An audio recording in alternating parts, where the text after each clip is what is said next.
Kumawood TV aba amansane yenga yedimu sini papa be na upe biashe amansane winyano baby ya Kumawood TV amansane yenga yedimu Kumawood TV aba amansane yenga yedimu Kumawood TV aba amansane yenga yedimu sini papa be na upe biashe amansane winyano baby ya Kumawood TV amansane yenga yedimu Kumawood TV aba amansane yenga yedimu Kumawood TV aba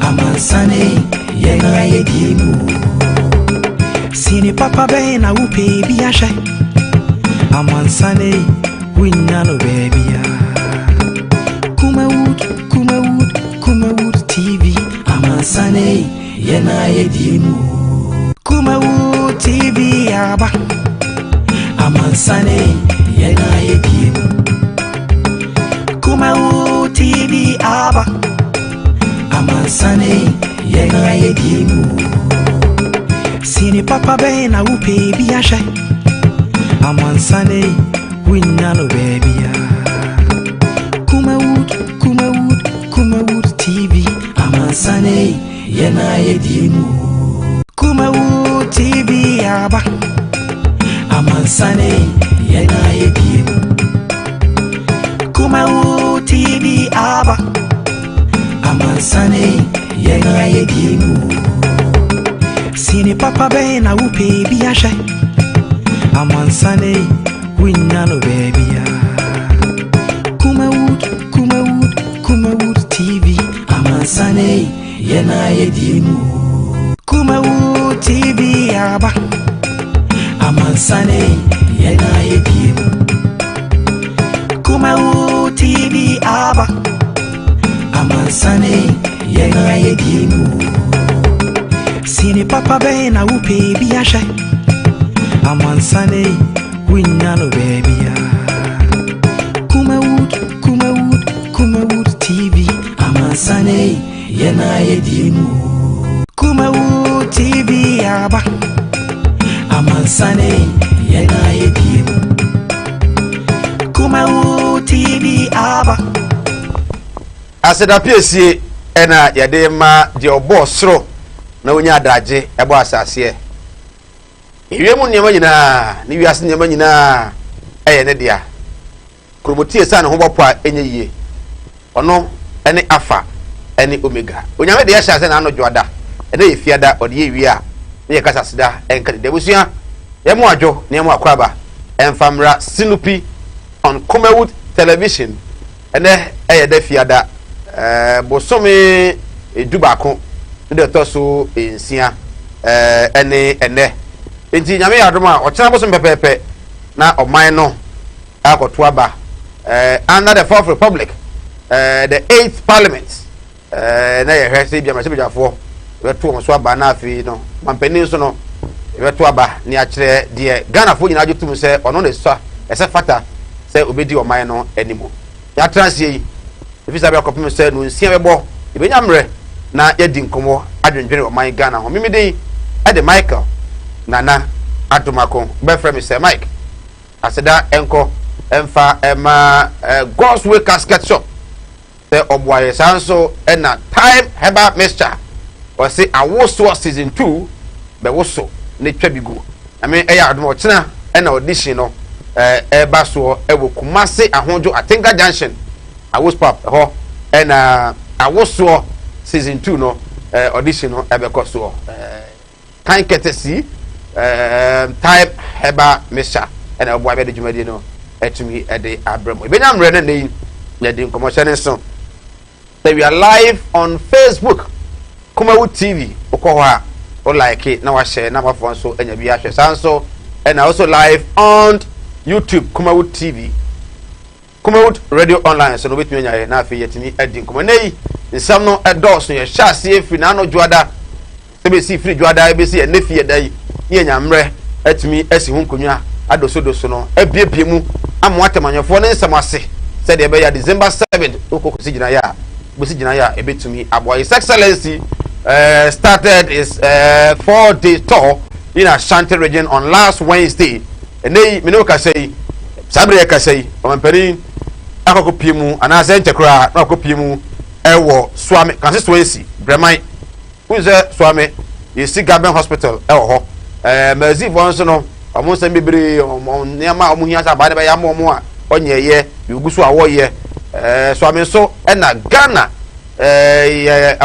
Martebedwamu the majority chief leader and majority leader na osaye minister of parliamentary affairs ora chairman sabosu obutu de no mampani ko ha na enya agro na enra pani behwe wo bantama na enya agro kura Florida na enya agro enipa body mu pa na otumi say yes afi asenso boache o say over 90% votes eno benya edemo mampani apraba okro wo sha ase of formina okoto aso enra da ewo Boankra inland port eba ye affordable housing ene enei edi na no ebenyamre na yetumi edi ho enkomo enra ena amrase bejafo ehye se kwan bia so ewo se empanifo anajuma ko mienu a omo na ebeboa pa ma December 7th yenya successful elections the Electoral Commission of Ghana and after so the Ghana Police Service and I said the security agencies omo mra be piemu na omo mra metremu said ya fia bato no enema ebetumi akọ ora kandapa oye National Security Minister ko piemu de matu akwemu a o kire se o afia bato no asumdue nko a na nkrofo bi na ese wo ho anom keka so man asumdue nim asumdue nko a abato ebeto na asumdue na ka wose the Electoral Commission ko piemu ame Jane Mensa na pamfo ko piemu ma se bedwamu enrada nanso bibi ntoma dwan ko piemu omo de atoja se nyame yadom a wo kena memendai na ombekọ dinto ma anko ne se omo se na omo mpanifo ni bi ho a na omo ni nkran obra information ni ba so omo parliament ni nyame admo kina omo ebekọ bere ma na rite se maame no yen site no for contempt se ma shebu jafo ato nsa afro no na wantimi amba na nka ema ebra enu ni nso no omo se da bi omo so kina omo beba de a entwen ma omo entumi mra ehun ko be nyamre na yetimi edi enso so ewo aha na maame akua donko asemi num se be je witness for the dia maame akua donko Ghana Freedom Party wono e de down ko fare bai na odi atudwa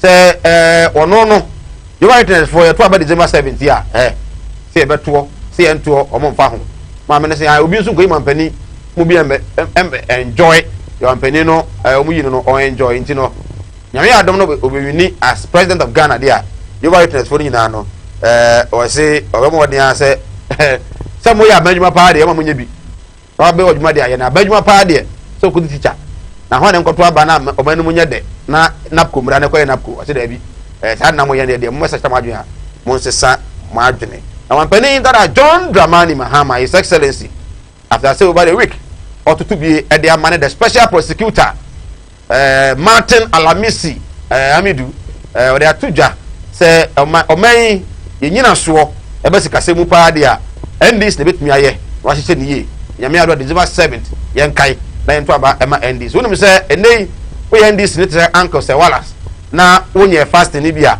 wo ye the party na bro fi se enra na NDC ehye na miensa 3 days fasting and prayers edi gu wo so mo hye ase enra na me ya dom a memenda bai eno mo bewie no mo wie ampa bokase no bebekoso ewo NDC national headquarters na kwesi da Royal House Chapel International amako dafi omotimi akoto aso amanema etimi akonkanti enei NDC fasting tunya je bia bomoden a na ebi efama na ene na oni behwe oman Ghana all the districts municipals metropolitan and then national observe Farmers Day yemfa baso body ye na ase kese pa emfa ma nanom akuafo a nso no party hesuo ekope bibiba na yenya bidie ye mu bi wakora na afuo kura no bode ana aburu kura fa bi se fom da modern bonti yenya bidi ame ne tumi age ampani so da masiensa o manga nyanya so da masiensa se afi nyina COVID-19 bremu nyina no mampa aba aye adwuma ate ahasuo adomfo aye ankokɔ aye nneɛma nyinaa ama me no ka sei enuane abuo ɛwɔ man Ghana na yɛn watumi atɔyɛ no Farmers Day no ya celebrate across the country a yɛbɔ akuafo abaso wɔn nsɛm so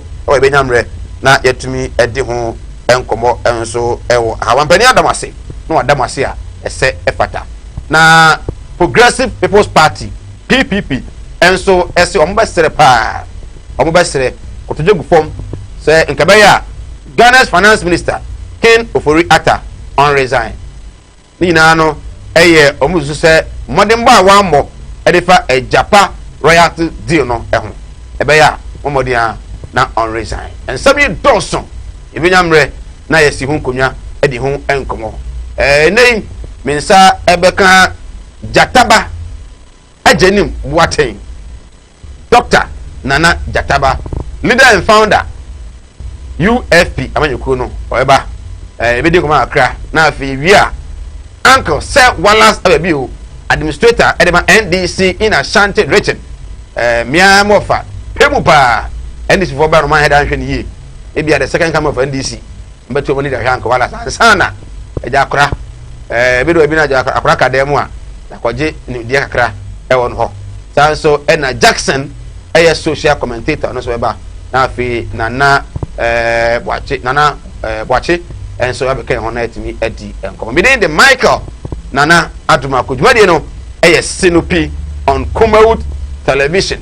Ye try homra, ye ba, ye benyamre na in Samakano, et me ashase esi hu enkodwadwenkyere 0543 596 070 0543 596 070.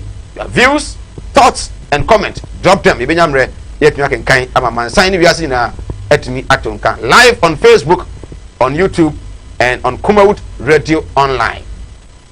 But it's here to us.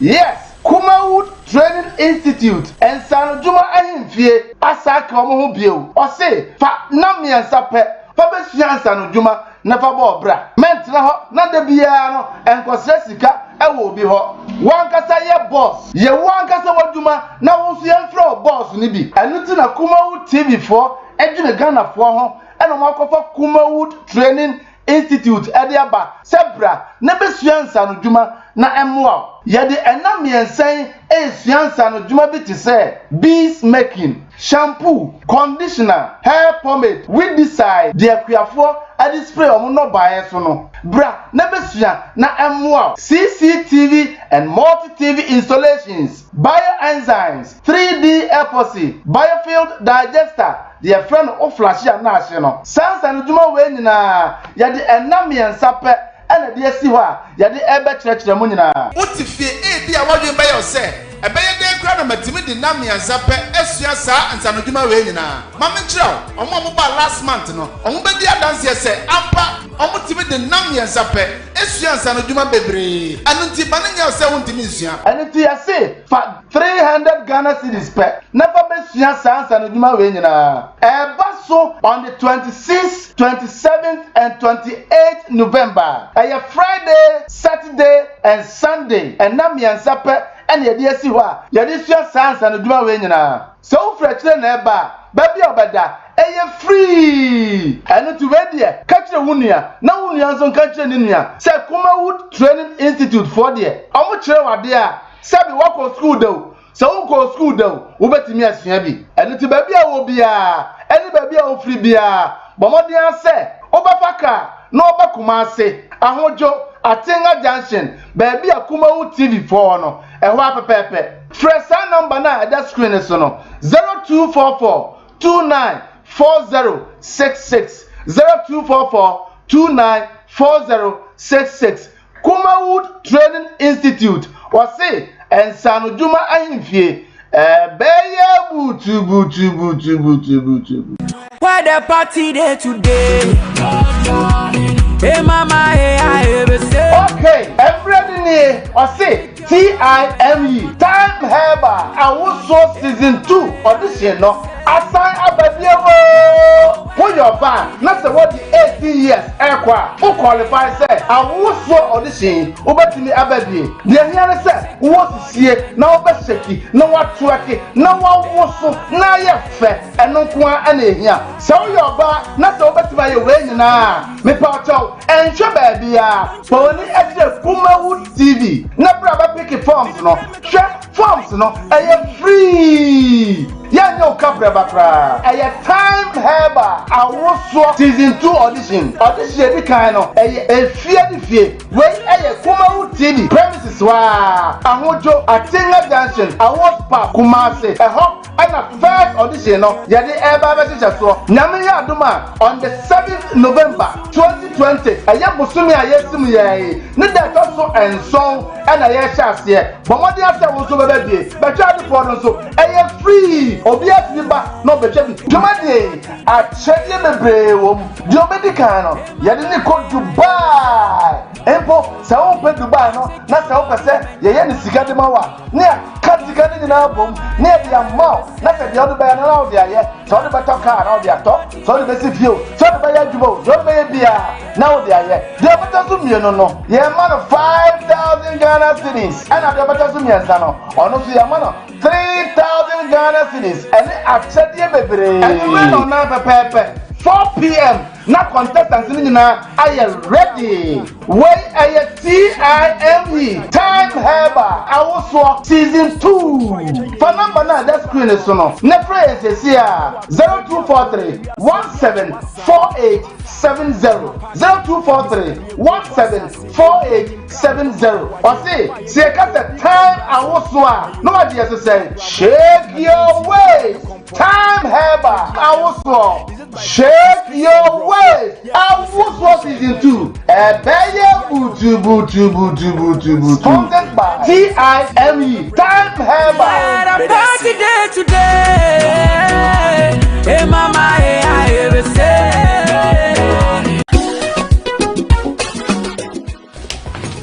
If I shop, I'm sure you're bad. Brother, and not so beautiful. Now tell me about Michelle and see about Queen. Why me say? Bra, said your time about Misha. It's your Jimmy me fearful. And you're the about ever so. Really, no, this is offending now. Bra, some make us me the time about Misha one dance ya. We are singing now about Timenka. It is some malaria. What run it time about Misha? And you go, dear, no more to I want to meet any deal. What run the time about Misha?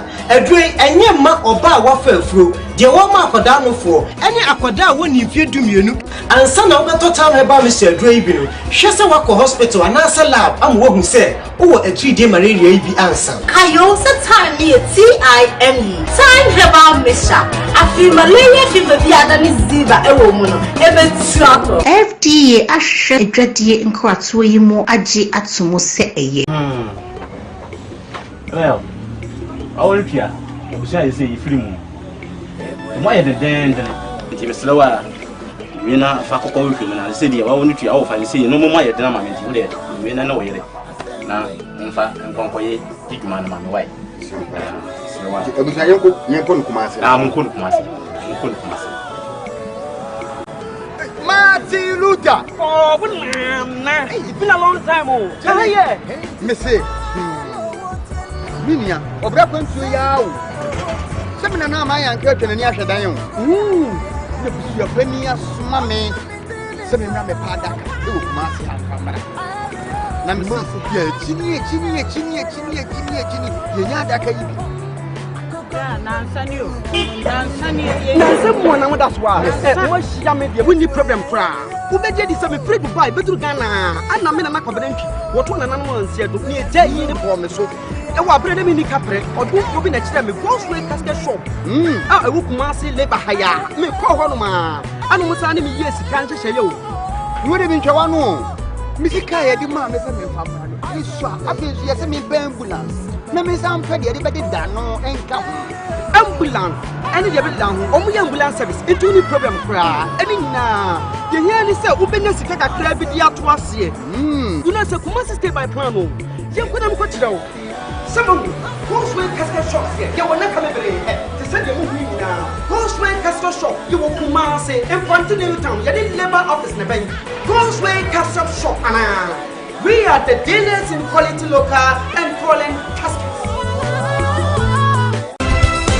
Emmanuel Sadu Hobio, December 7th, Ghana Sankotuaba.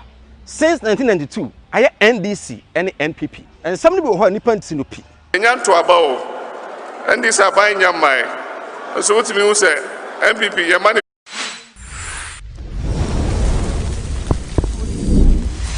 Right, I was yes, I Elma Kwaba and Fabra Sinupi on Kumawood television, Yanchia Union more Greater Accra region. In fact, on Tuesday, Wednesday, Thursday, the way I am share free, no, you say yes.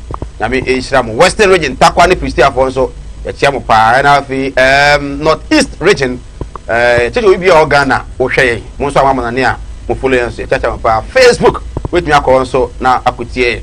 Kumawood TV, YouTube Kumawood TV, Kumawood Radio Online, and so with me at Yanka Mamentia, mini about himself Buswa, or Shay Ortega, or NPP Communication Officer, our Bantamako constituency. Said the Moka Jamu Ono and Agro, I said, oh, hey, Chapa. Now, my guest at Nasi, Dr. Nana Ejenim Boateng, a leader and founder. UF Yamanyuku no ne wo hwe nipa no a omo ewo omo appear ballot papers no so a for the 2020 December 7 general elections no on count ofia Dr. Kwaba yeah mu me dey share ana boko dey nyame tumi the last time you see aye no na okọ file and din komo woni so hun ade hun ade ade ese ya fe diet tia edin koma meni ankola si na my better so okoya nyeyi e ba ne sen sakawa na jemen sakawa ekufu adoba na ordinary cultural electoral commission the Ghana ya hwe ni ye ku beba Ghana e begina sa ba ya ne so eye jemen because me document bibia ye genuine ti ni ye me constituency member ba ko o wo shama and electoral commission for a court takrade omu 2-3 land cruisers efi in crime echo in takrade and omu friend no buy say ombra na why double endorsement. Okay. Papa Penyo was 76 years of age. Ejako. Now say there be amijata banko tin na my endorse. And so ejako sanet said there ye tro letter amount ama wa sign say nipa ba ko pe. He can't read and write. Okay. Much letter now, the content of the letter is different from what you told the man. Much letter the content so unim ni wo baby and unim quite fast so the voter ID information eba me form so to sign a tear and the signature cronyon and sign yet. How many letter? Electoral commission. Electoral commission one. Yeah, one amankwa director of IT. Our electoral commissioner mankwa. No call. Takrade no friend me endorse no ba electoral commission office so enye nipa no omo engage wo executive of Takrade when they were doing all this. No. Oh. They just call only one man. Tinam say saka wano. Entin asem omo ka kire papa ni so on sign so nipa ba ko pe na wa endorse. Meanwhile no letter no mu asem kire say onimi wo ba bia e no sign ye. But fortunately he did accompany me to the court. Okay. Why affidavit, statutory declaration, say minkwa na why then why endorse na electoral commission for the catcher and so why endorse party mienu. Okay. Enti sa party mienu no criminal. Na mo throw letter say nipa ba ko pe no why then why endorse. Asem nyina ni o. Be minister na Akufo Addo and yes ade. Oh, I na ebem. Enya ne yire be ye ordinary siwe. The message na banoma. Na we threat man MPP. Say onya threat man. Me threat man Nanado. He knows say me we election mu ahwe yen Kumasi for here deliberately. Nanado owns Ashanti region a man over 1.6 million votes. Ashanti region so na when dia one wayen wedi ya bro wabu ye kwase a e wona ban mu. And now one in a Ashanti mem has say o san pe vote. Ye be ba ho. Nti say no obaye dan. Ye you afrim. Nti obaye dan. Some no court. Yeah, maybe what you are ruling, Beba. We expect saying win. and be back on the ballot paper. Ah, we are sure say it may possible. It's possible. It's possible. Some know can say interlocutory injunction at the electoral commission. But I said notice of pull on one print on the about out. And I won't. You'll be business. Much as you print it, ballot papers on your way. You'll be business. Saturday no more, you know, where this government, a Kufuado Abino, Sikadie Basa. Enti ni omu ye no obi benefit court order baso omo san reprint out they will re-benefit again. A strategy. Enti no wahu omayo is a parliament craft friend no anko meboa. Was it not ne other subordinates no ebi mo eni we. No money in crime. No money in crime. Enti you no they were on other assignments. Omo wo your friend is Afghanistan. Wahu and then anado na appointee no they don't respect law. Onim said ne mami nwia ekunu ni president. She can do whatever she wants. Oh, Saturday obeko. Obede. Obeko Saturday. Me advise. Obeko asemre na twem. Adenti na ya serve mo na mo print ballot papers. Ya mamo interlocutory injunction mo ba court last week Monday. Yes mo twem for ruling because omo ba court ne ma me no mbesle ni say first enke yen kwashi because of time limit. And no overruled. Second, court Emma omo kwan no mo imprint omo ne mo omo ye and ye catch wrong say we are not saying they shouldn't go ahead but they can't go ahead without me because it is a natural justice equal right and the electoral commission no article 9 of the EC bylaws which they say in the wisdom of the framers of the constitution no obi tini ni obi ware no mejai enti so obi endorse obi na the echi no say in the yirin po no ne jai o endorse ni bi emu a monfre aspirant no replace Jen Mensah statement at YouTube or say Kunadu Ajman Rollins na nkrata anye plus 9 other political parties omo free omo beji correct but why me presenting me document in manual verification here was on but what the one we almost had the born and say what fake signature me that say that where the law no e kire say on say wo bukota kwase a ne nyame hwe woto on what capacity do you have you call yourself as a lawyer on to enyina so be na wo say be kasma fake bi o ma fake obi signature 1 CID bi an frame me number 2 min court prosecutor bi an prosecute me number 3 court of competent jurisdiction bi ma ruling some fake obi signature so on what capacity I'm say omo IT ni check here the un say yekoye card no bi asa ni signature IT na mankwa oboa oye kronfo enipa na re papa no metimi amama frɛ no wo mu show so no wati na enum asem oye kronfo te say na u tran tro dia to obi so all because Ekufuado na asoma MPP almost say jataba ye threat jataba ballot no so anana do belusu bania me person na do ni MPP ni amankwa wo electoral commission won ti ase say the culture mansa to nsu mu a ne ho na efo ba ne ho nsensan ne de e wo hoda na do otwe mu town me didn't be from say he will lose this election. Enough of the dynasty mentality. All because my press conference as a president of the concerned youth Asante my press conference entino society brabechre ne wa ya masanteman you cannot pick point and ni papa wa santeman mu nyina dis na ye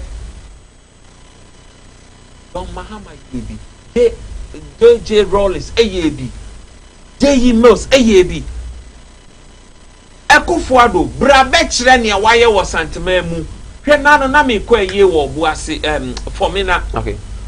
When him said dual carriage from Santasin roundabout to Ahinema Koko behind this in a year. Okay. Some rena minister or a friend in Samuel New Amadonko. Omu ye kodu Koko Beno. Me say goes la ubedi swepri Koko Bin. Akodu and Miakwantano. I spent almost 1 hour 30 minutes. Because I was entitled as a presidential candidate, may you to Sarin the affirm and the Akobet. Na me pese me steady enti atoda me hu asantefo mu ne Ekufuado achi a me nim ne wo mu tirim because where en Ekufuado krom kra traffic system no anya taf no from enginam akwa abomosu dual carriage ni street light na solar o and now nam Kumasi nyina yesum na muti Kumasi mo sora for more for nana minim so mo nnasu ne so de ya because what they are open no and no be pe and then where you are looking at no e bia na wo ani no o de ba kwa hebonkum miru nyina kwa hebonkum and e bia omo soso no omo bia ne miru nyina so what you see might not be the same. Yes. But ubetimi a kire made a na Dubai wa ye no Kumasi a wani ye me mpesa mete se wa rere quota so the quota bebu ho wo betimi a kire me because anya bi ya almost John Mahama is an incompetent bawomia oka nurse Mahama is incompetent who is super incompetent bawomia because mumba 4 years you know Mahama bobo siade ye project no usi sika wa Ghana wa ye adwuma of Bank of Ghana before na mumba ye no mabobo sia chen any government. What have you done with the money? Mahama can boast of circle interchange. Mahama can boast of ABR, Ridge Hospital, Bank of Ghana, Senate Hospital, Ghana Port and Harbour Authority Hospital, circle interchange. Bosia bebreba mabodi na modi aye. Ye Kumasi ha ye we no. Chira mi ade pe akufo ado waye. Akwa airport na say. Airport oni mu machi. Akufo ado ni mu machi. Phase 1 John Mahama, phase 2 Mahama Kati sought for phase 2, the same money, the same contractor, the job was ongoing. Asane Kufuado buy or buy no so say me mad baby president there me who be check contractors no. He doesn't know anything about the Kumasi airport. I am saying this on authority. Only baby omunye scan free ye. Or buy ye no. Shebi ese ye nyina no wa ye no ask. And to do my Kufuado aye ne chebi no. Eso che Kumasi project. And there na why no, but Okasa, is it in a way to incite the people of Kumasi against I am Asante. Me Asantini 100%. I used to Asantini to me. Wouldn't be Asem when Michelle J. Kufuado be catcher or Simwa na me create Asem Gawuni. I'm Penada Kufo. I almost Casa Kufoy Gawuni. I'm saying they want. So, ain't you know, a banner man, your Samodia, Nadia, I'm the church in red say. Almost me and Casa said, far by. You if you mention no be kai say electoral commission Antonio tutu nyina wi no na ya say wonu dike ene nuanu bi o maka no omo afeki forgery signatures near the identity no eyi o mafiri mu o say Monday ruling beba bomo modin a na yetumi ayi bi mu e de omo yeyi no e de no afiri mu no be bomodi ade no awura mu for the nchire bra bia na questions bi a pese obusa obetumi e de question number na betimi ebusa dem 0543 596 070 0543 596 070 yataba edia pa because somebody tama me dey to on Facebook obi busa me say me musa o say edia pa na nanda ko kupado dia yewa as you keep on attacking him na do dan ko obu Asante ma na sa Asante ba Ghana sa nya Asante nko a enye Ghana nya Asante nko a mejitum ba Asante man 1.6 million votes the whole Ghana. He who much is giving much is expected. What am I say? Na sa Asante man such a millions of votes. Why do you have to treat Asante this way? Mimi ya kwabri mananado 76,000 votes from Mampontin Eko Mikroma Brade and Futupain Paninde from Mampontin Ofa Edumem Eko Piesa Don Krum Eko Piantoa Ekwanin yet. This is the constituency I voted in Mauno as so chain a Buakwa South and Etiwa East a year Kufuadu Krum. Correct dual carriage with street light and a solar panel. Monsieur Yekrano, when him say no coach bia, but the young NC dying crown or my digmaketi, I ask at one. No, baby, I am out vote to say. And to some man, Kwama, my said it, me down home for me. But are you the only person because you keep on bashing this government? We because so young one was antimantemu. And you mean Kona me was antimantemu, ya asantemu no. Me, my can be so. You won't propose you on my from a family fiance. Bedroom with your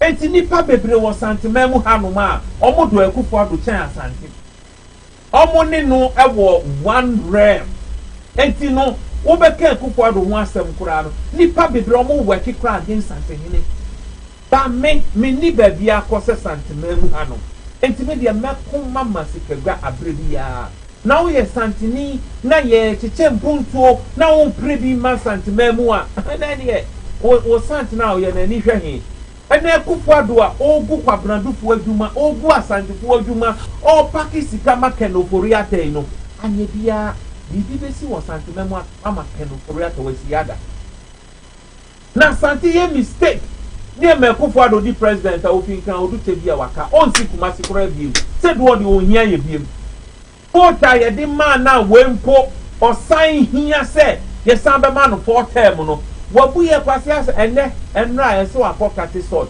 yeah one crying lampot yeah it's an insult why J.A. Kufuor ekate sword was the administration block 2006 esi honom enti sword cutting no wabantie nan na region wa wo master wo wabuawo ama wadi president Kufuor the commander di wachi ema amanfo hu bobo eto abama wo na project a washa ase waba mfie nan aka 31 days a wo composition was mensa be cut sword utie ni statement kwa Kufuor di wo ba bia na banya waba na mfie nan ada na wo ka se David dan kwa library usisi ho no next year na wo besi oba ye ni kromo puntuduma papa o di mirika gidi ana oye ba sante de aka 31 days amo wa ko opposition no o se mi be cut sword opposition no na do walu so awie sani osono kokko na hwe from America no sa na people no to mahwe from said Donald Trump eye 1-term president no code ni bosses wo na wo na do bara me ka se nka be ka se bia o haya ade because one cry inland port no na e o man no so ade hunu NDC ba ye mfi nwotwe o ma amfa so ba kokora nko o ba yi na o ba beto aso enye ade o se nka bo na ba so me bo na ba so wo fan den me bo na ba so wo se nka e bia nre ye o kwa kokomishi ande ka me bo mi se mama no na when na ya kwase ebu aye so obi so u ja me kwa ma me bi ama me nkomra na okono wa mabie mu you see ade na ni kromo project no won secondary school bi a we say abomusu unim se na do ni krom ni abomusu o future bi o se bi de o ma me ne kwa ware ho ba o mu krom ni abomusu o hwem ultramodern college a we say ho no ye nkyere santimam mu ahin fa no we si ye si ho enti na do na mu no du ba bi a ohun hey Kufuor government no ministers are perform a omugu omu anim asifa Kufuor aduka ho oye attorney general case bi o de court bi o peli case bi a hetatuti gata omu koton sa drilling shape yi tatu drilling no court afa Kufuor ahomete and o de no call foreign affairs o de no call foreign affairs Ghana 452 kodi senseme e won Gabon Yaya Jamel wọ́n ti mi anya ho hwi kopim se eja diplomatic passport or chairman ni chronist sa Wamra Mills Mahama 2009 and vice president Denton Mahama e call Gabon call rescue Ghanaians Gambia e call rescue Ghanaians health insurance on the year campaign Dr. Anani Richard Anani ni initiative free education it was Christian Church initiative Busana nado nemu. So what any initiative Bibiana? And now Oba Bemuno, where is Christian Church? Where is Dr. Richard Anani? Where are they? Wasalani Omina because they belong to Kufuor root. So Mike, good evening. I'm watching you live from Eswatri. Please ask Jataba why he left NPP and now lambasting the party. Will you like to answer that? Oh. Yes. Unim bibi abra nanado oba baby president oba contest 2008 me make one of the young guys say you fight ma obiti chamatin me make what am I say na etanya owo ma je Kufuor no olusu 2008 no 2009 mu hodom on say near besan original elections and our friend me and Freddie Fredua Anto ya mo friend FF no say o person me you youth organizer who set a team against our mankwa etimi Miami original youth organizer aspirant ya set a team no ye campaign and na December mu je Kufuor birthday o ko honom and na obeto me wo ho na nado ye so kwa akodwo so anu wa free team no anto so mu nyi free ni team no na obeto me Kufuor fi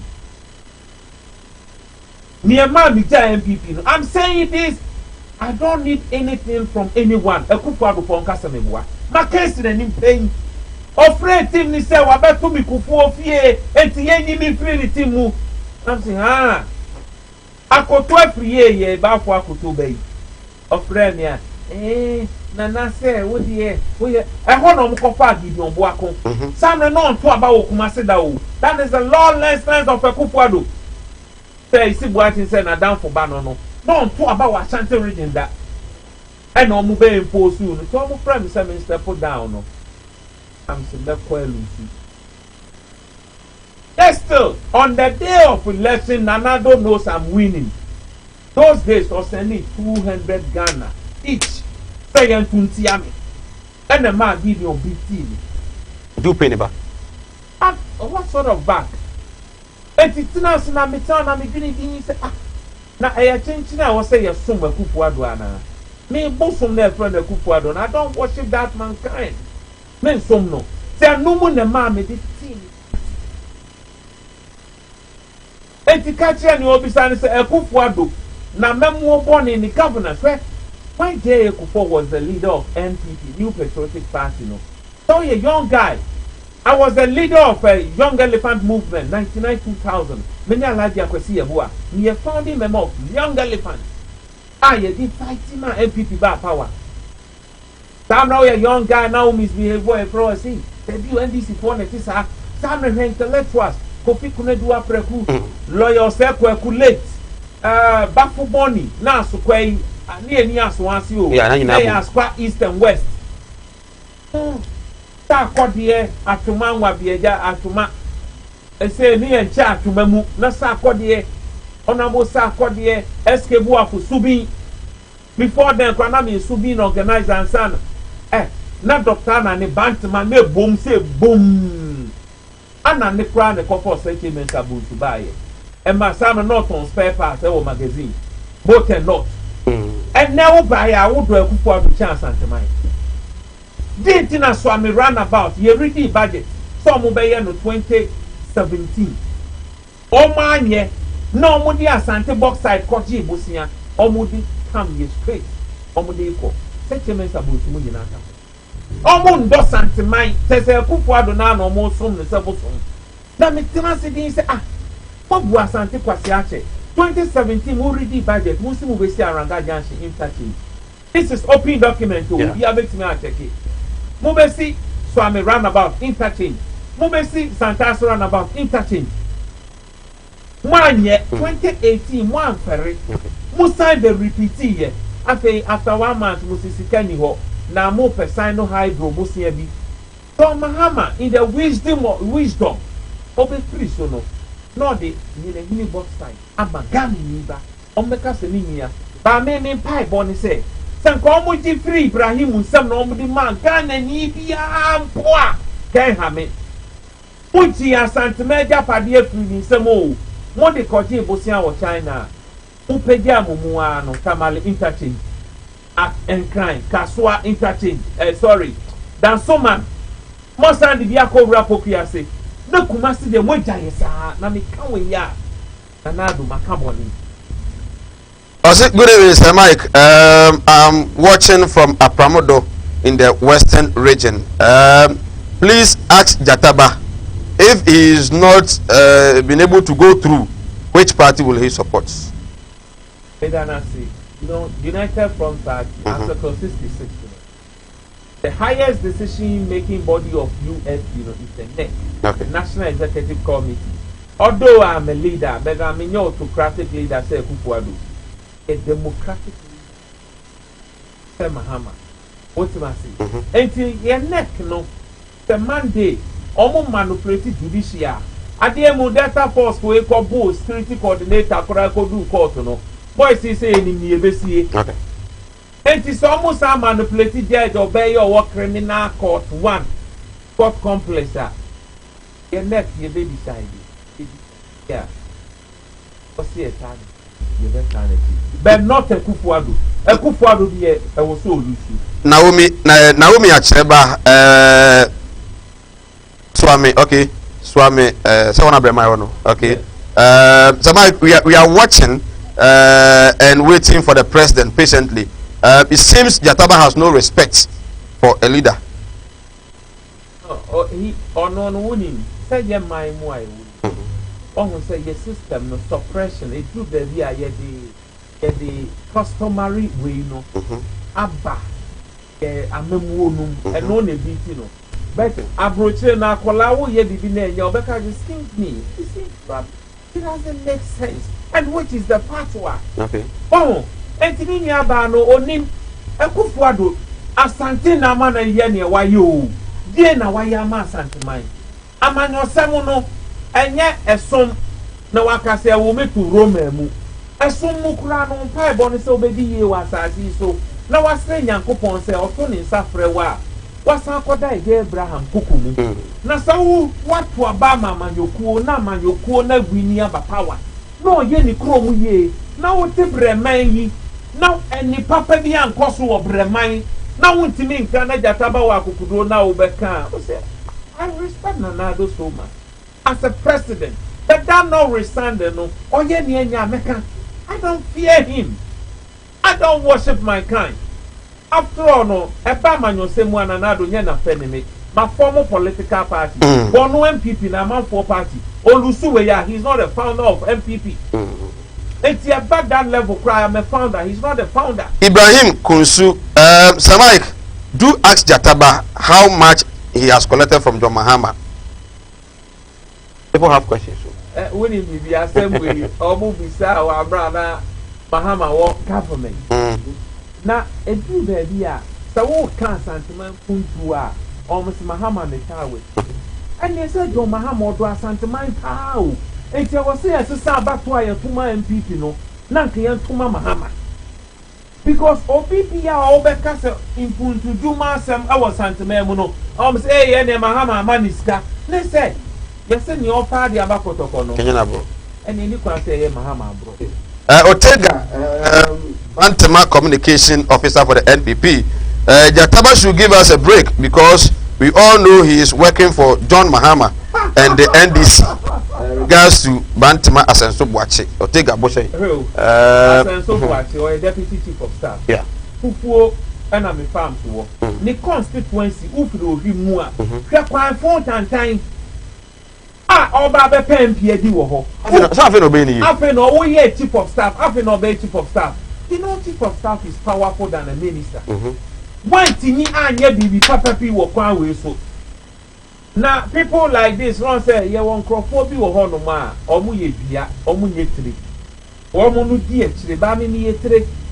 Asento buachi niema ben na wa ye enya individual say bia wa me ma fo sika wo. Empuntu oben kabant ma kwan. Bant kwan from Abrepo Ekwa Kodru Adankwa mi akwa nyina bang osu ye meto abama o because omo hunu say eye de yan asante de ye beto ama enu ti na brega ombu ye kwasea na ka this year ye ma asante MPP ni na lusu a na banya obeba nso no ye hwe na wa nye buntu a na ke ye yi onu so afiri ho a komu asante sabi benye kwasea fo MPP don't move me and so yeah yo ya nyo mbeto ama yen e wo say ye ma Kufuado lusu no be fear answer. James Ano also watching from Nkranza. Good evening, Sir Mike. In fact, I like your show and your way of questioning. I think it should be my line of questioning. Please kindly ask Jataba, does he want to remain useful in Ghana's politics by using the name of Kufuado just to remain useful? Then he has lost the battle already. I think this will be our last week. You know what? Also, in them people, no, if you must come Kufuado, the bosom, I don't worship mankind. Munipa. Nyame. Okay. What must say? And you know, me no I serious so even a bit more credit for them because of the Kufuado. And those people you can see them in MPP. Omu did you Kufuado what you say and you know near air cost wa any no monka. And the only thing to say you feel Kufuado from say food. Now on lose election way, on lose obeswe nyansa. Na me say Mike, me baby president first year no me mo busia wo. Abenya ska no. Sika Kufuado ni na busia fo wie nyina make sure o magiska no. E de abu man yi. O ma bo man yi kro no. O mo ya konfo, o ma bo man yi kro no. Eh wo say ye chi o mo ankasa. Hwe Japa deal, hwe PDS deal. No Foriata, as a finance minister, will bank any data bank. BBR no one star world contract now my data bank. How possible? Now where? Oh yeah, Santiniba. Now can no Foriata go for Brandu for Juma. Now to honor when he I was so giving you. Oh yeah, Fantiniba. Now can no Foriata near Kupuado. A group. Dr. Kwasin Juma. I was so ready. Central region. Said you are Gongo. Penny Bank. Already your discount bow can offer that as all their background and Kupa to see him Gulu. Because I was a chim for a chim of work for the reigning financial empire. How dare you?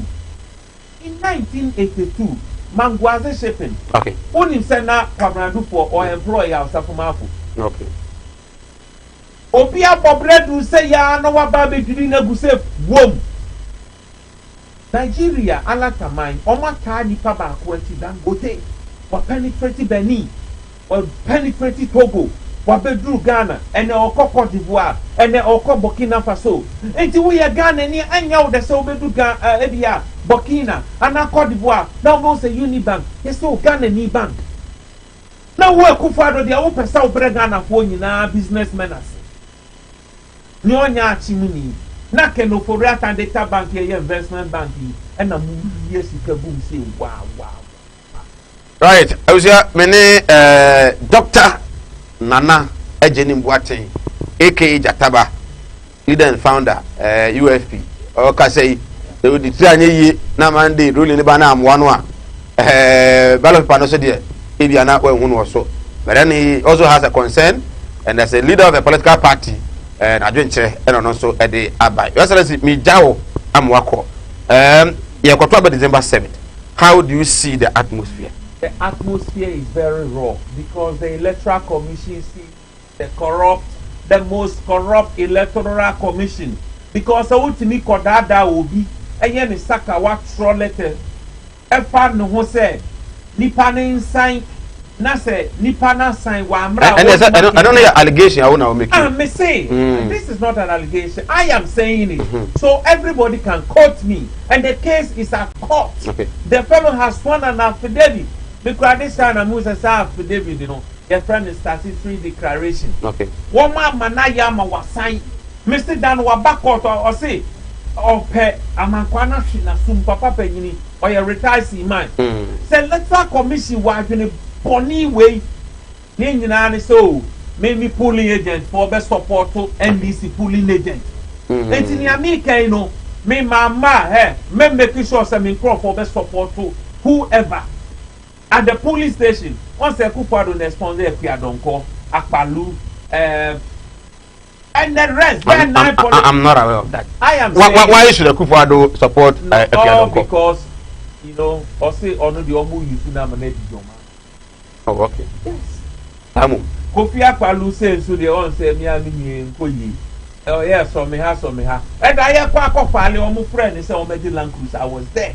Don't do present omo ma PNC no mu nyina sika omo na fi omo filing fee more. Do you want to filing fee more? Me, I am a man of substance. But omo men of substance. I am telling if they are, why should someone pay for them?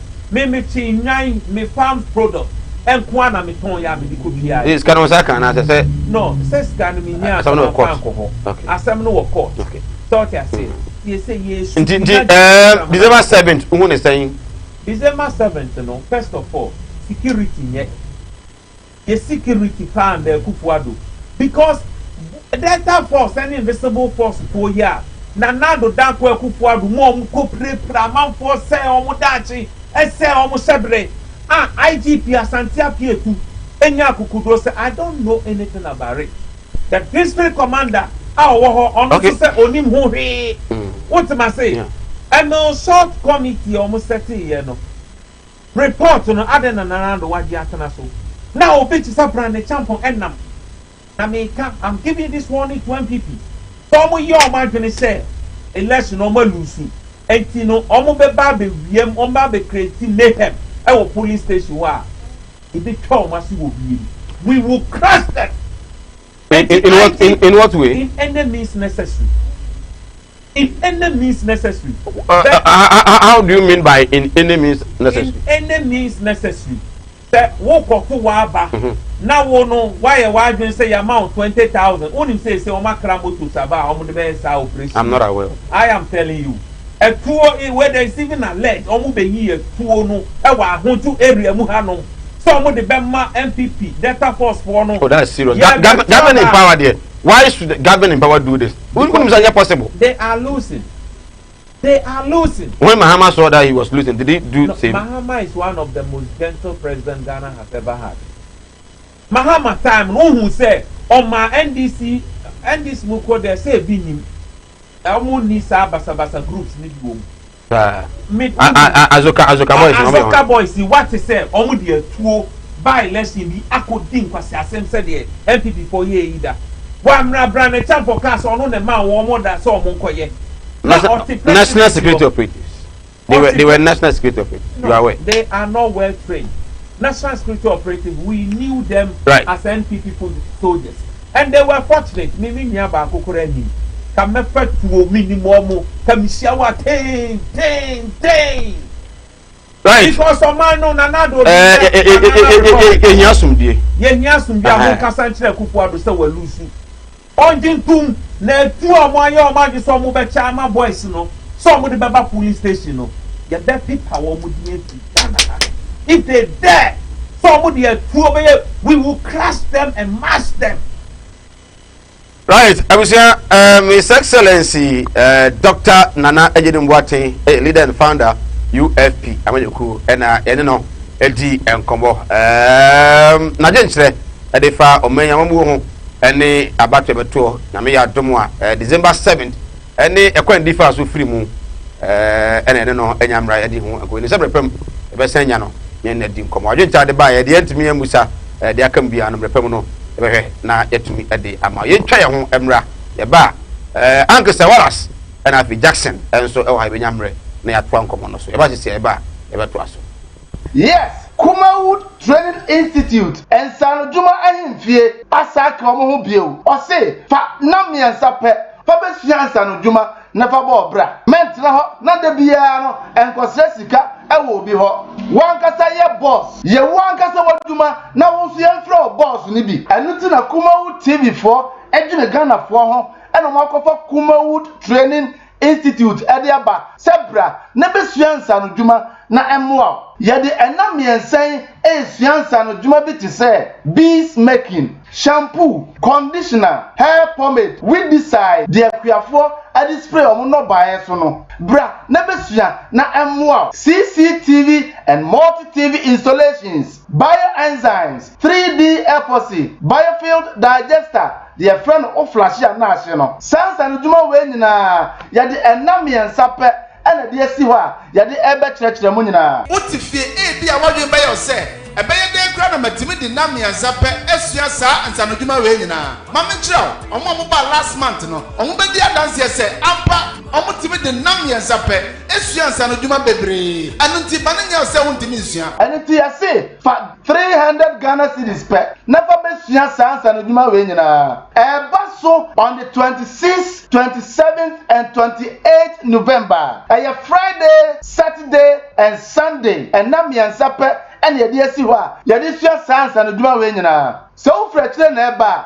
baby obeda eye free and to we there catchre wunua na wunua nso catchre ni nua say Kumawood Training Institute for there omo kyerɛ wade a sabi wako school do So go school though, ubetimi asua bi. Eni ti baabi a wo bia, eni baabi a wo free bia. Bomodi anse, obafaka, no obakumase, ahojo, Atenga Junction, baabi a Kumawood TV for no. Ehwa pepepe. Fresh number na that screen is no. 0244 294066 0244 294066 Kumawood Training Institute wase ensano juma ahimfie beye butu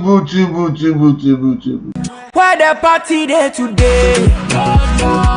Hey mama, hey I ever say. Okay, everybody wase TIME Time Heba Awuso Season 2 audition no assign ababiebo when your band not say what the 18 years ekwa who qualify say Awuso audition obetimi ababie the here say wo sie na obeseki na watwake na wawuso na ye fe eno kwa ana ehia say your band na say obetimi ye we nyina me pa chow enhwe ba bia poni eje Kumawood TV na bra pick forms no share forms no are free ya no capra bakra aye Time Heba Awuso Season 2 audition the kind no aye fie we aye Kumawood TV premises wa ahojo Atenga Junction Awards Park Kumase hop and a first audition no ya de eba be so nyame ya adoma on the 7th November 2020 aye bosumi ayesim ye ne da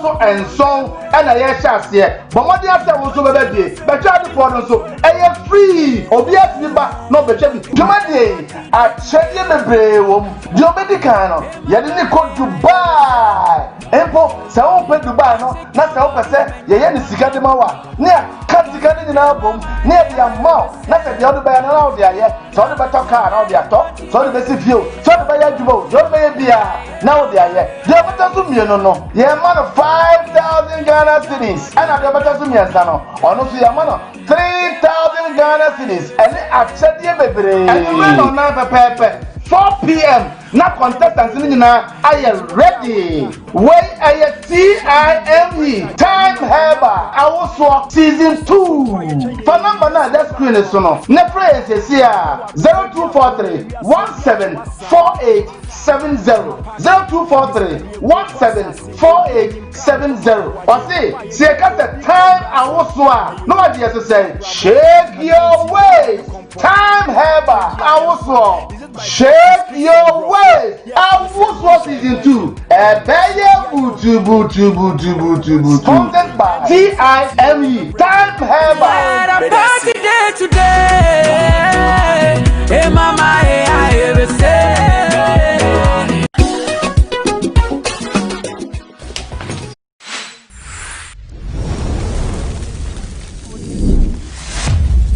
Kumawood TV, amansane, yena yedimu. Yes, I'm Majo, near Makwaba, and from a Sinupi on Kumawood TV. You go so, ye didn't come 0543 596 070 0543 596 070. Your views, your thoughts, your comments, drop them. When I'm ready, you can kind at me at the amount. We are in the month of November. Exactly a month today.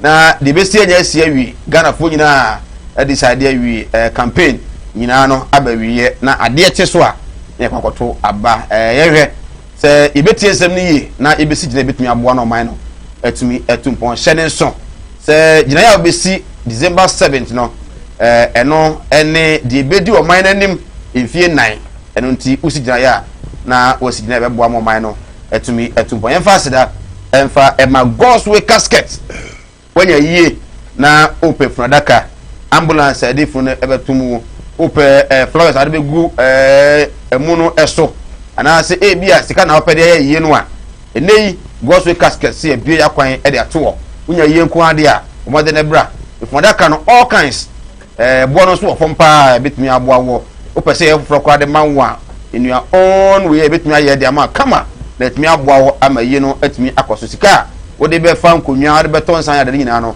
edi na be mama wo wiye ye nyina de abeto bia ofa no we nya besia e de mama de ye no wi a de abeto bia ofa edi free Gospel casket ye okumase nanso no ye so mo man nyina bia wo bia no eno ane so beto sa frɛ sɛ busuapɛ no wontumi makuma se mpokura no a ene ne nkɔmɔ ahoma so ya de adaka no ebeto ambulance no mu na anase de beba ka na bia wo bia na de amawo sika ohia bia no mo ba mo ne kwaba ye de amawo wo ye no a wo de aba abeto bia da fefe na asumdi atumi aba Kumasi labor runabout eho na ye wo nsanifa so woni e kire primary assembly ho no eho na be Godsway casket shop say ye wo 0243 737 457 0243 737 457 ofre ya ebeje oso ne komo bi obia no etimi ene wo atwetwe yego so ye di enkomo na otwi mu eba scandal ehon sensem a eba ye mai sase John Dramani Mahama atutu bi ede ema special prosecutor Martin Emidu nyina ene se ura Martin Emidu se watimi ehunu the government official wana ni nyina hwehwe na ne ehunu no ohun ese eye former president John Dramani Mahama ko twen ama yato aba no atumi awie na nyame ya adom na yato aba no wie a wiebe January 2021 obato no safa John Dramani Mahama na watumi anu no ayenhwemu na no na ebi dia betu John Dramani Mahama kan sare betu jase da biu ye kro no enya dia eya de pakura nya de pa ensani enti se bi okai de me ntimi kan ha no so no friwa ejapa royalty deal eno so na otwi mu se bebri ema enei ade kwa company ase yensa fa nko back to parliament ne nko se president nyina aso fro e kire se ye penifo chance no entwa ye yenko ye ni na ofo se de be ya manfo beti ase ye ma se bia fo so be nya mre eno no ye pa eno so nkomo na otwi ekoso his excellency akrobo a obo ewa santimantem anso so ehun nkomo ewo aha be nya mre na yetumi edi once again mo akwa me den the Michael nana atuma ko from Mr. Mike binyamre na yaje so abejafo atena se Henry nana boache eye FDS communication officer na wo so be kan yensa sa do nya me kan yensa ntimu hu MPP ni wa ha na enye boapayo yato yensa afre no nya mai ba edimirum na me ka say de Jackson social commentator e wa Santibantem Jackson e wa ha ona kwa ba ibi abako de isi ya che ofene so bapa o enyombo ko so good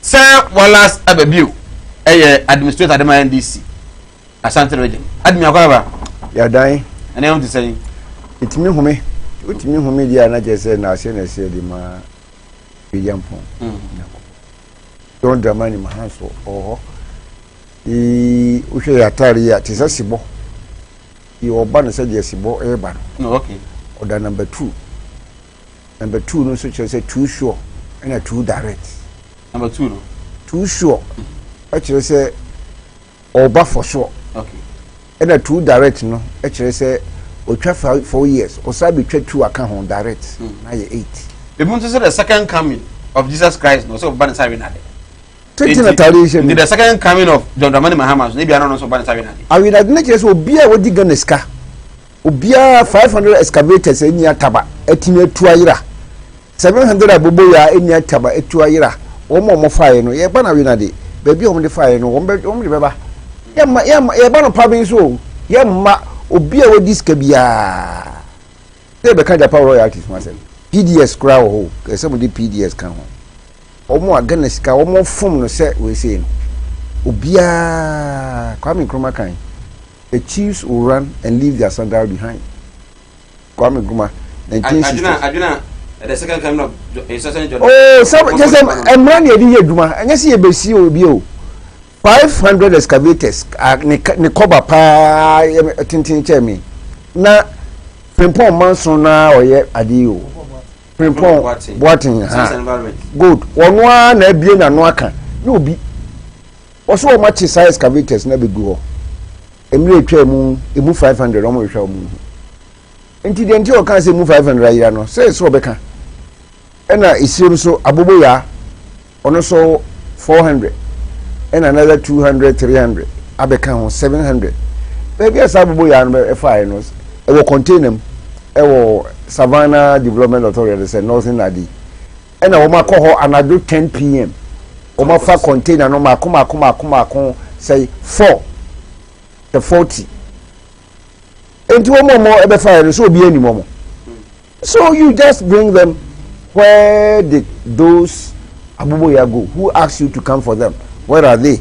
2018 year muna inti ye ba because ye bana winadia o bana winadia e too sure and e too direct. Second position in Ashanti region in 2016 na mo kan 1 million votes enyama JDM gonya obawene amemu this time round even the campaign of the NDC in Ashanti region as I said down ko so sa but MPP so campaign mu kenapa Ashanti region what is happening Ashanti region ha. So 2009, 2012, 2016. Yenhwe nema e course wa Ashanti region ha. Development projects e course wa. Ubehunu physically o. Fili gadochi. Yeko yene asukwa ha na ewe igba.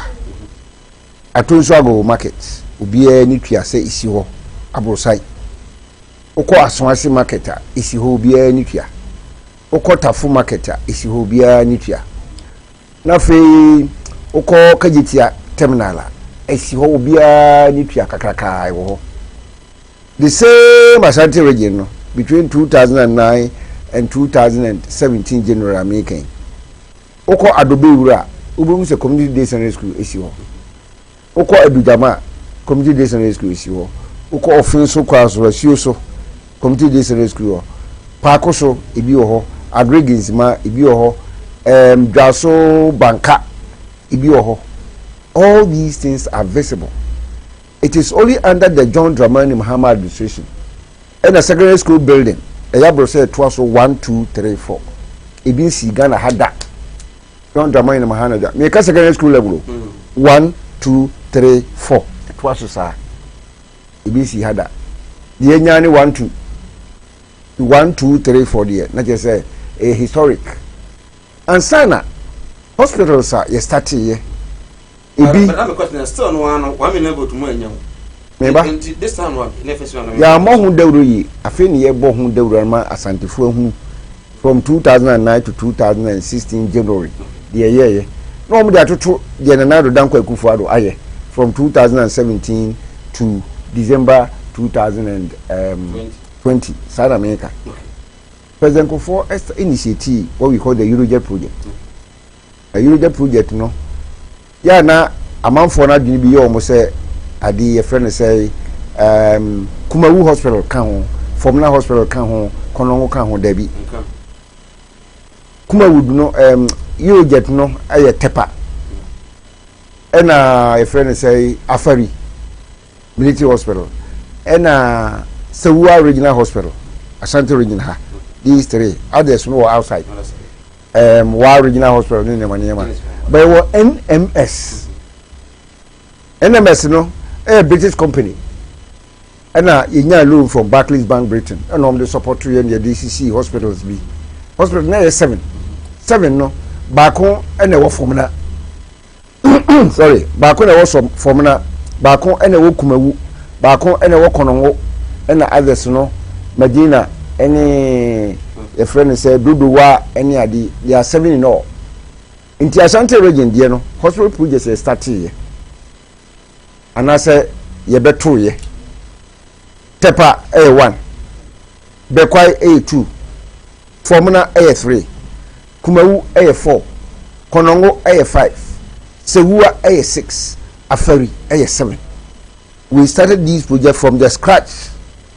The person make no asase no e wo ho ne ye asase no ye doso ene ye de pinkase e boso ene ye sia bia abrosa ya boboso nyina ye ntimi anwie ene ye gya hokoye efrisi ye koye ebesi ene ya ye kasa yi okokumawu a e wo ho na nado danko akufo do akoho friend say health minister ajimamenu akoho ye tia ne tie okofom na Pomna na na do dan kwa kufu ado ko ho enro ase enro achi oko commissioner di bi ho ni wa de ko commission ye mo mo nim tia media senior high school dormitory na dormitory no eye 7 preduasa nkron kete 4 square compound house no bi 1 2 3 4 na epono edan gate dan no ono bi eno ko commission ye enemre mu si edan aye dormitory e wo secondary school a e dentia na ese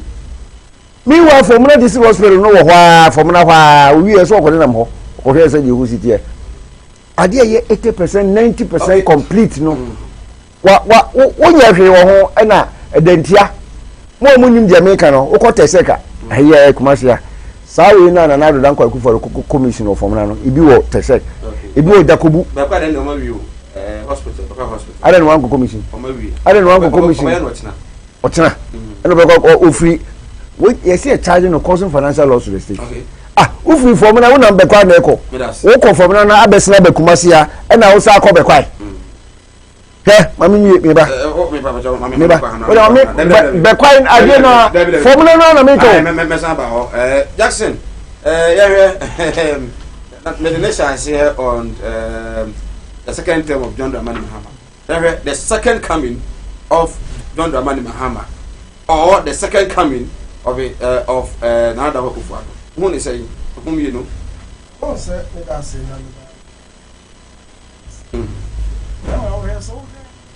Obia is it?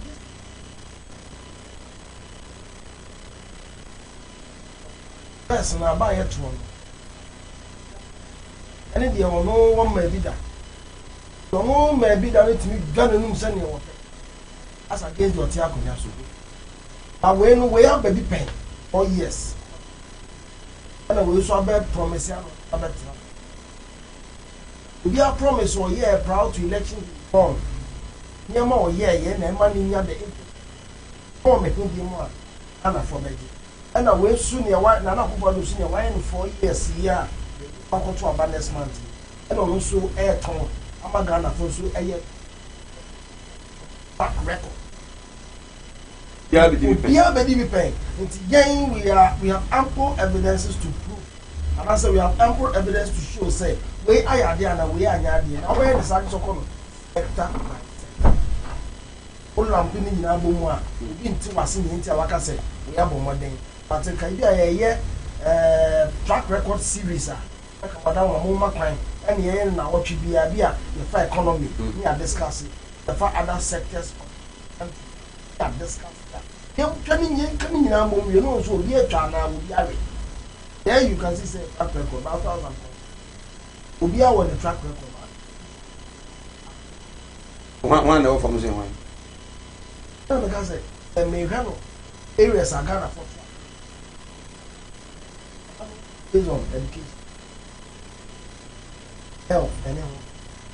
The Tuaba based on corruption, Tuaba based on employment. The Tuaba based on economy. Lastly, energy. Now, number 6 we offer in terms of energy. President Mahama beats Nana. Yes. Cynthia. Energy, they tell President Mahama. I'm a President Nana Akufo-Addo. That's what taking the reins of government. Energy, the capacity. Almost 1,002. Or 2003? 2,920. 1,920. They would do so big time. You caught 1,002. What am I saying? And we couldn't satisfy our energy. Point. When you so because you said your energy, do so another energy. Yeah. Government. Now, magic to the full benefit. Taxes from the woman. No, I say, the perennial problem, unsolved perennial problem. Time or not, who is our say? How about John Mohammed? Now they are compared 4 years into Nana. Because without generation, you cannot provide electricity. John Mohammed could provide or provided almost 3,000. I'll get a figure right, but could almost. And we have 4 years to how much for that. On what basis now can say? No, is there any need if you have excess as finance minister? Finance minister can we even have excess. You know, is there need to add any megawatts to it? And yet the here Ghana for the say can you know the one of a business who are in 1,009 megawatts was it able to give us ability? There were 1,009 megawatts. Ya could do so. Aya then na vie ni dum so aya additional 3,000 megawatts abeka ho ntin na yeah and obi ade to say ebeka ho ebi abeka ho no obi na kwafa bai enti say na woni let me tell you 2016 let the media in Ghana will not tell the truth 2016 ya to aba Ghana ha na yeni obi anka no bre na yeni dum so but ya e won say dum so tra Ghana ha 2 years non stop but 2016 down 2016 maybe in there in terms of energy who be some say car si one up engine na no no koto engine beto car ni mo fix me e ko test right here you know what's one anya o car ni si ho car ni si ho ana engine ni ana wunu ya ba ako e bi akoto ska akoto engine akoji receipt abeto engine si ya ko test right na arani car na so ono no koto engine anya ade pa wan to engine go ba na petrol mu da bia wo ana bis any to engine free mu let to petrol mu na sa car to put all the person who said John Mahama work on the energy sector. I don't care how people will dispute it. Power do all the energy generation capacity of by America, power, absolutely. If you want Ghanaians to know that, yes, I'll come back to you. Right, I was here to so 18 come on. Now you know and can come from my issues also within the week the financial bra 0543-596-070 number and for Emma. Right, I'm Miss Andre Jackson. Jackson have this week a Japan royalty deal. Afi Masambi do so His Excellency John Dramani Mahama so on says.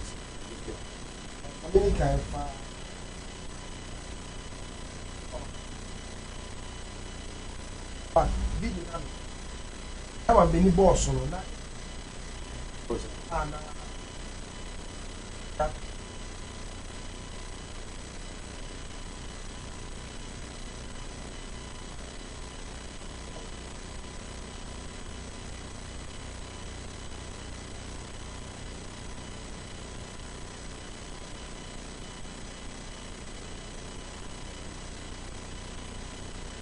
Possible for my uncle.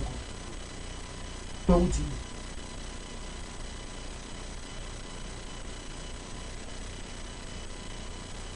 Hey, sir. I'm pending Casasa.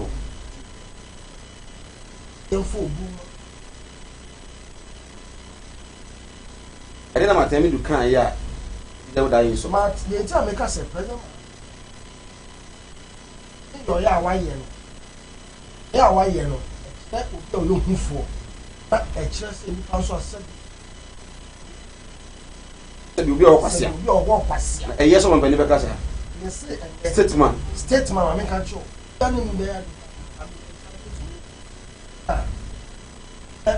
The Ticonga, I had to say.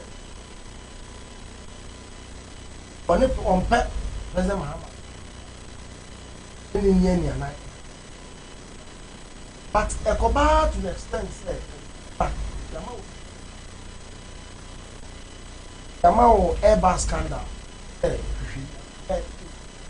Oh, terms of fine, oh yeah, the government official. 2 terms of reference. OTV report now. A separate document. Who we are now saying last week in Poland, said, Airbus scandal now. You remember me here, no official, but air president. 2 time limit sound by nobody. After a while, due diligence. That's what the Japan deal with, but airbag air involved a whole personality altogether. A Japan deal so involve a whole personalities all together. Meaning also a separate document. Why do you land them? Why Airbus say we have released that document? Why a Japan deal? Say Japan deal is about a Japan deal law in corruption assessment. 64 pages. 67 pages. And you will any airbag, any airbag assembly. Present them on 2 different documents. So people saw or far or yet steady with you. But Sabio, so what can now question performing someone can say what type of panel or no granting or political and also vice presidential ambition. That's a truncated young economy. Oh, bitterness or you be what come. It's ya papa no enti sani etie bia no ba bia ne hu nimu kra na wo pese wo force wa bi wo shebua anya sabi na panifa so mo ka say owo ka ni bre na say so ta ponche ni so awoje wo no sa bi ejiwe fe say Japan TV me this from a Japan TV and a president Mahama but the fact say who expecting Martin to say go be deal with only the Japan deal. Now, or they a bit on Airbus Bemo does not also give the former president the chance to use that way. Maybe I'm a person who can't say, if you have no, that will be a profession. Next time we'll be sure also a lawyer. I catch us. Carpenter near where you are, Yakunamani Church and as well. Why any so would could be some would different from change and the customer. The profession there will be until say ube administer wajuma ye. Maybe until so be administer wajuma ye. I'm here say wajuma no it's in consonant with work away no. Deal intelligently yes why. And it's a way lawyer ni amount documents me say you don't want to Ghana for anymore. And any prudent. Some way we Airbus we releasing who documents. Any prudent so when you are done with one document, you come out with another subject. That is common sense. Common sense approach, but that legally no. There is nothing also wrong with what it is wrong. And you're wrong. There are 2 separate documents to deal with, 2 separate timelines. It's here then that one can in your what's the president? Not just a first one can say on you let's see more do myself here. That's what on you the doom the doom so for me, so one papa ni and wapetwa de ne hu samasa be wura mu dia no so we move for na sabi o wo kwasoa na no kan president Mahama na refer to say wo kwasoa as far as this issue is concerned me that say right I was saying you go so din komo ayen chance of abra 0543596070 me dey say Mike Kumawood TV CDP join us also on Facebook Kumawood TV on YouTube Kumawood TV say wala sabe o is administrator for the NDC in Ashanti region, and then Jackson also a social commentator here with us this evening. Unfortunately, we invited NPP Ashanti Regional Communication Team member who also doubles as FDRC Communication Officer Henry Wachiadom to be part of this show, and he has not been able to honor the invitation. And so, if you don't see Henry with us this afternoon, please ignore our making. Right, Angwalas. Yeah. Mintio yo with the message on match ya my tenant be the Jesse Frimpong Phillips. Owari Nigeria Frida Mensa. 21st of November. Or 2 weeks. Ewo Atefua Divine Grace Charismatic Church. Inti mo area ho nyina mo modern na 21st of November yenkoja Jesse. Na onware Nigeria Frida Divine Grace Charismatic Church. Atefua New Side near Odi4 Sundays Church. No kron enifa na function no bekoso. Na Jackson eka energy ho asem. Kase 2016 na energy problem be any hosa. Any Mahama deserves no credit for fixing Dumso. That's Baumiana Mahama deserves no credit for fixing Dumso. Date near February 2016. February 2016. Baumia, the then says that I know running me to Nanado Dankwa Gufado. And a State of the Nation address. Then John Mahama, president of Ghana, can say there was a problem with Dumso. No, can say he will solve that particular. He will fix it. He will manage it. He will fix it. And also by December 2015, he fixes our problem. Owiya Baumia acquire press conference.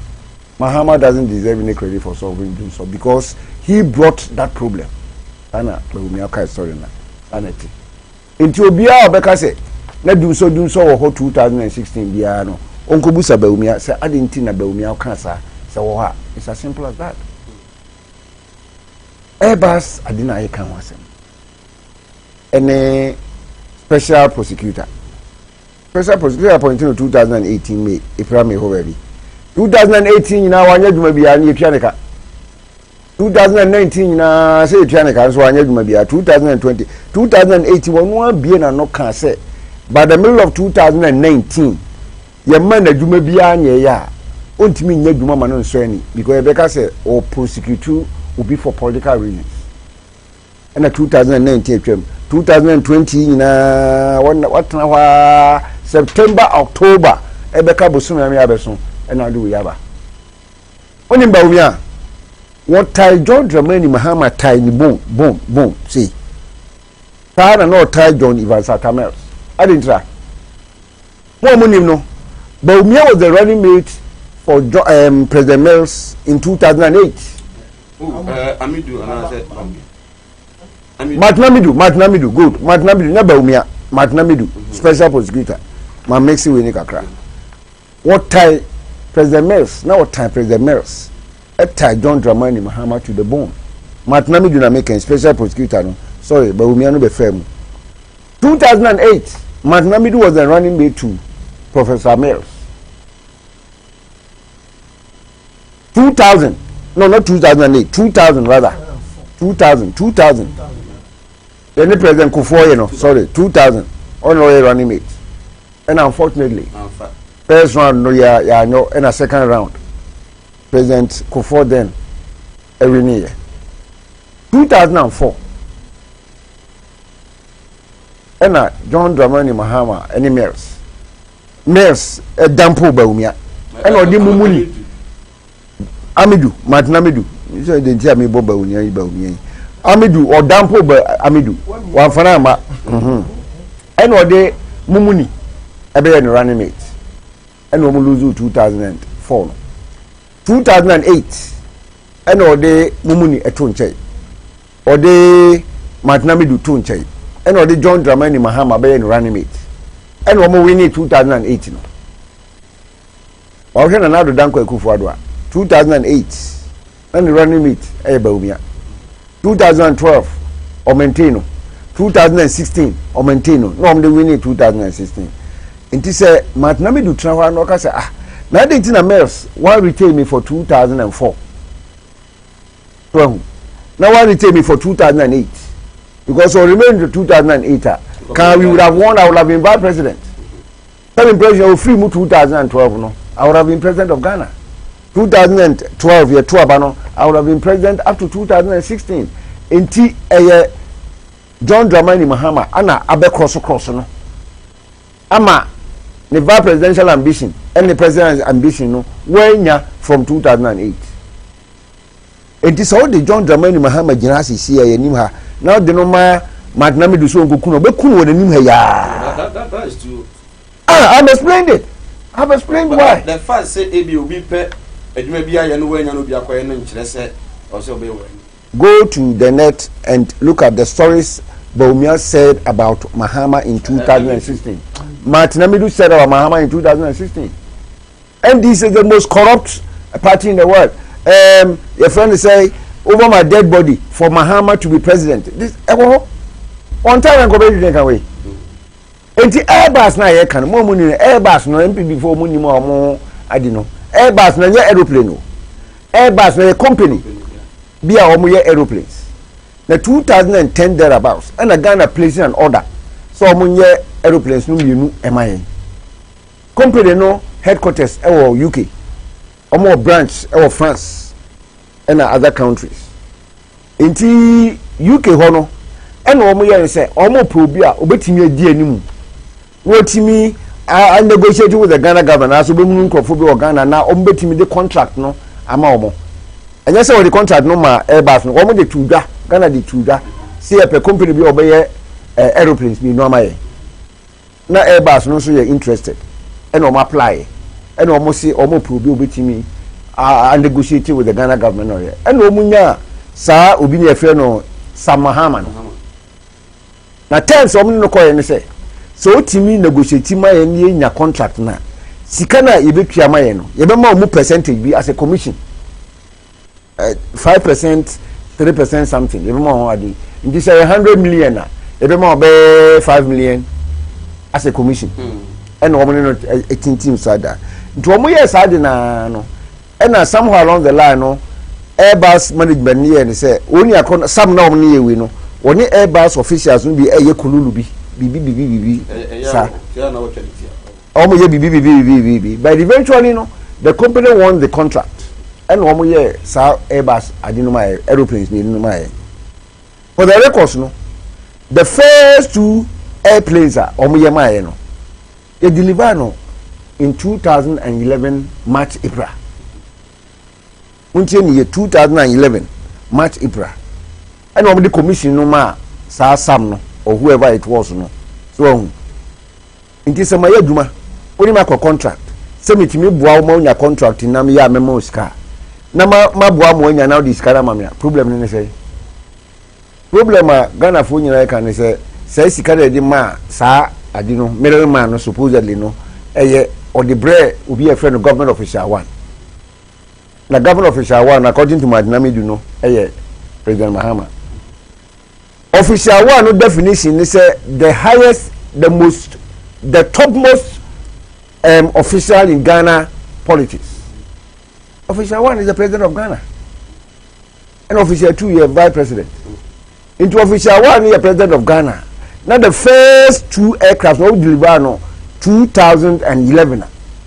2011 one is the president of Ghana. Yes.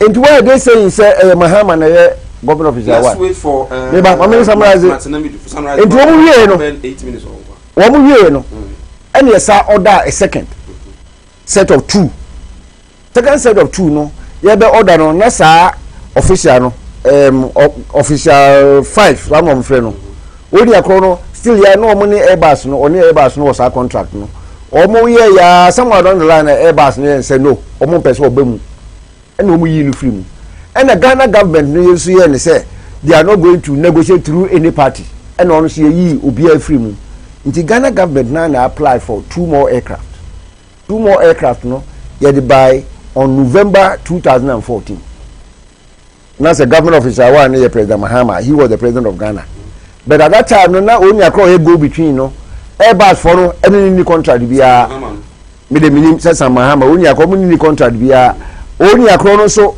omo ntwa commission bia ama no. So it was a direct contract between the Ghana government at the time and the Airbus company. The thing was delivered in November 2014. In Tisa, when you acquire go between no, ya man commission bia. Not just one is Kabia or their bread, the then government official one. So on what basis is Martinamidu saying he said? I see in 2021. I interrogate. I didn't 2021. Now the election year of friend. No election year no dey the power. When this if we are mo besan botwi. I say or Titi Mahama. In the winning elections now we 2020 2021 Mahama ye president no. And I oko investigate no. Another question. Ha. Enti the American no Martinamidu what tie John Dramani Mahama to the bone. The two time no so no maka no. O say nya wono a enka emrebi atwam no obeye vice president. Enye wono a ka brebi atwam no ko obeye president of Ghana. Ebi asise kura no ko no compete as the president of Ghana against Kufuado. And Mahama between China name. In the Airbus now work 2011. Na Mahama nye president of Ghana as a governor of Isawa ni yewe 2014 na no president no so no money only akro na we go between supposedly no contract na twem o man commission bia ene ye dia mano ene o dia bre only akro na governor of Isawa. Ngala Smith me da say voyage zebra ni nyamre enkenkan fama na me nuanom bi edom birthday I say ya wish mo ye enne na bi mo so nyame ya dom a wachina na birthday no omo 80 eduana ba Kofi Brobe Asante Nintim ene Sokweji ninia ene o birthday no ene so happy birthday sanso and Ephraim Ebo Hagan MMC Augustina sa enua ene o takwa me ya duma ochina o birthday behalf of the entire crew wish you happy birthday in advance. So na yedin komo waje chebra ne kenkan M5 mama 55 manka hang wala safa ni na no define Airbus but then one penny bo pro sentiment and the other issue of Farmers Day akoso and I feel electoral commission they will beat me up on the for 5 minutes.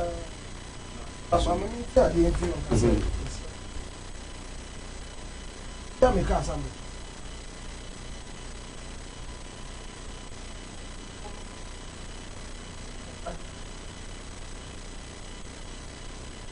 Ona, you have any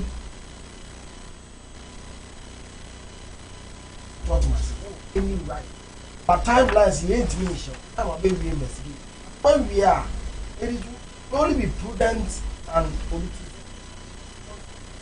Airbus di anyway Japan yan susu no na yan Ghana for ehu ya twene na so wo ye Airbus report nyina Japan report nyina na last paragraph na ka che Airbus so na je say o tan yan for ka say what time ama no na wo exhibit na tie public office are not how the personal vendetta edi wani wa ohun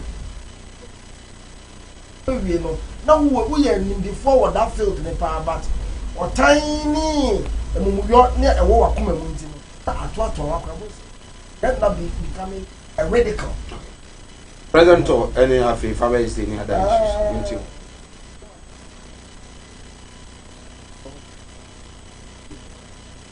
President deal mami President on some extent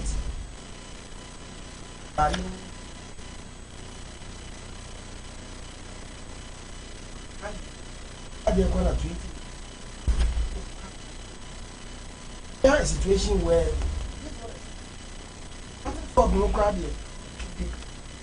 no percentage of commissioning and admin away we so after and what commission be bring now cutting so the why you know yan sama will be twaso let's find the what cutting so that is so yeah you better aba and I hear number of projects were commissioned for not those one projects who maybe someone say what were you doing all these years sir I pay I almost election year one more month your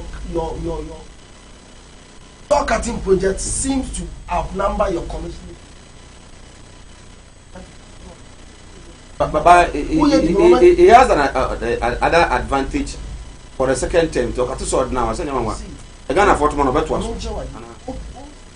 For 4 years, work efficiently and closely within the. It will do last bit to say now. You're training near 1 year, and then your person will or cut a sword. Ghanaians will see the one. Only be 1 hour could be no. Right. Okay. People say what cattle body is good. I heard Japan because you know. Yeah. But the one said my kind of family report not on it. In conclusion, no, I can't tell you say. Mind you say before 2016, the NPP campaign, no, they accused President Mahama said, "Oh, you're not government." Almost I can say corrupt government dey corrupt because omo procurement breaches e won abem value for money due process and omo dey invest and emo we can say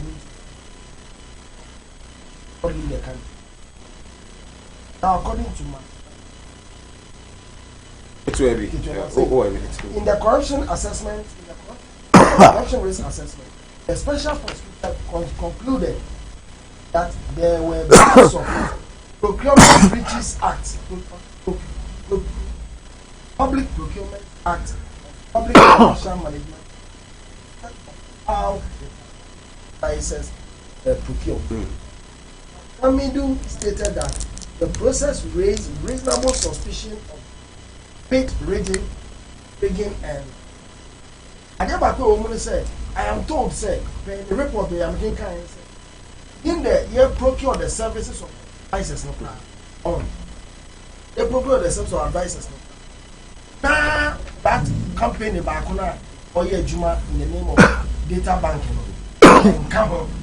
But you smuggle no, you say no, tendering maybe. But yeah, we are tendering no. They were smuggled in and gave the access to the person. It is only how the MPP lambasted as a social committee. How they are lambasted NDC government. Now they hear how they conduct this in Japan. Not just saying you would be so born and one what ya 2 months more. In conclusion, I can say the president has returned to Parliament. He said, "I'm going." Let us see. Mr. Host, tell the NDC man to stop the lies. We are not gonna vote for NDC, so he should forget the propaganda and start farming. Nana Kwesi, I'm gonna end the free what they are. I say I'm from Yinahini. Jataba. You are truly straight to the point. What are you saying? The MP NDC is helping both the districts. It's not helping both the districts at all. Okay. I say NDC are ungrateful to Fantes and the family of the late Professor Fifi Evans Atanos. They are now calling Mills the official one. I pray his spirit punish the NDC, especially the one sitting at your studios. Uncle Atta, may you are so rest in perfect peace. NDC never again. Nana Atta inside a Jumako in the central region. And another free Otimi and the Abba. I say, please, what the man is saying is true. Paul Yeboah. Okay, Paul. So I don't know. My name is Ali from Pankrono. Good evening. NPP is keeping on his free SHS education, but they will still lose. Okay. What the man is saying is the truth. Please, to be frank, Upper West, I don't know what the government has done there, but it is not a door. So tell the man over there that he should speak the truth. And Kwame, and so the Abba and no. Angolas, yeah. Kakrebi also na menko family college. Kakrebi. Yes, Kakrebi. Hey, Kakrebi is 5 minutes. 5 minutes. Men college no, some ko. What na me si wa adi se wa ye na yi jamasi. Ti nyina momoboa. Na Mr. Boat ene kwakudua ono so ne omomame apatrapa. The na Jataba can some time back no. O se den stop persecution of Asante businessmen. Or will end your regime. Akufo-Addo told. Asante Youth Association for Nekan. The all mukanaha. Or say, addressing a press conference on Monday, President of the association Nanaya Obrinya said powerful individual businessmen from the Asante soil like Nana Udru, founder of First Allied Bank, Dr. Kumawood, the founder of Unibank Ghana Limited, and Mr. Asuna Moa, the largest shareholder of UT Bank, have already had their share of the latest cruelty as the Akufo-Addo regime ramps up persecution charges on them. Now, the can also they Kumawood charged with 68 counts. Ubo be charged Makuma Diusia and Watchi. One watchy state injury charges against Dufo are from 68 to 71. And a Hanso UT Bank case. Kofi Amoaben 500 charged with 42 counts. Asante for Nanado Danko Akufo-Addo. Yenye wohwe. Ena what tire tire. A Japan royalties no. The tell me say ye mining royalties. They are not Bonotofa. Me Bonotofa. yeah mining royalties in front say ntokwatua a ye free gold ay tu no Ghana na ni nyina ko Ghana Revenue Authority ho o mo twa into the consolidated the account na je say buy no e use na do dan ko Akufuado e de ko at the parliament say what company be initially for the assassin royalties February 2020 Ghanaians understand they don't understand omunti say assassin royalties no mote no February 2nd 2020 na do say yenya royalties na ye twagu assassin royalties na account na omu de ye adwuma na mfaso mu ne ye cha assassin royalties no be fa 49% na Ghana government fa 51%.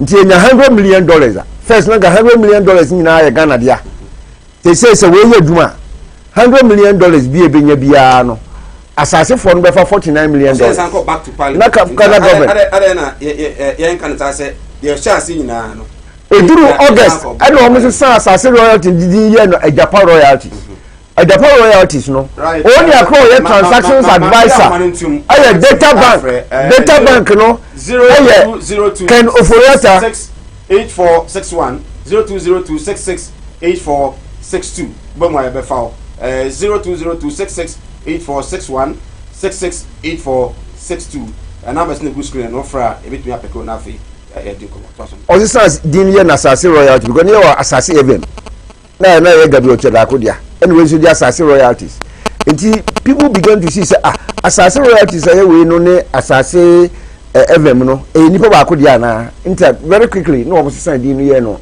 Ajapa royalties but the royalties no company no oni akro be CEO obeda no eye Kofi Osafumafo Safumafo ne ba penin na be CEO onu achi ye for be transactional advisors se sika no koto o account mu a omo na be chese mo fa bi enkoto a mo fa bi nwura ha e be nya mfaso transactional advisor no eye data bank transactional advisor ne data bank ne Ken Oforiata company and I so omo ye legal advisors embrace mu ba mo fafa emra no chese no ye from African Legal Associates no eye gabi o chidakon law firm.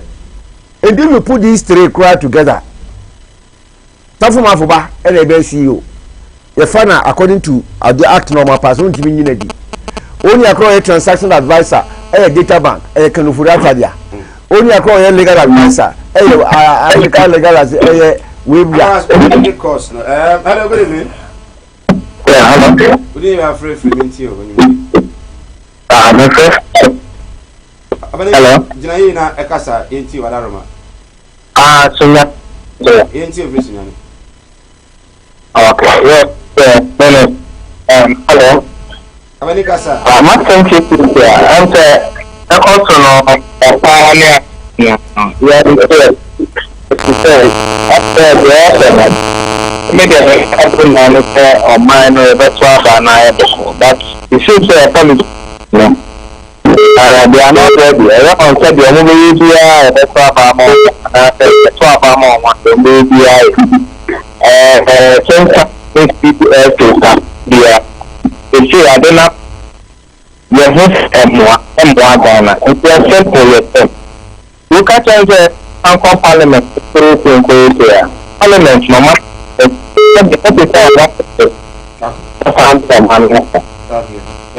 Hello, good evening. Hello, good evening. Hello. Watch out, ban all over the TV sets. Now, what you want from? Good evening. Hello, good evening. Hello. Good evening, I'm afraid for you. Good evening. Very friendly. Mama, Ata, Mekaka, Jumako. Anata, into you. Because NBC, I don't know, or Kaka, the bank has been said, and another Kata, but the same thing I saw Kata because of the Professor Mozambique, and it is a time on the floor. We should not sit there and do tribal politics. It is not fair for the country. You see, we are one nation. So you should not be doing so. It is not fair, it's unfair. Let us be one Ghana, one people. Thank you. You're welcome, sir. Hello, good evening. Good evening. Hello. Yeah, good evening. Good evening, Mike. Good. Kabaru Diana. Kabaru. Now press conference here, Wapa.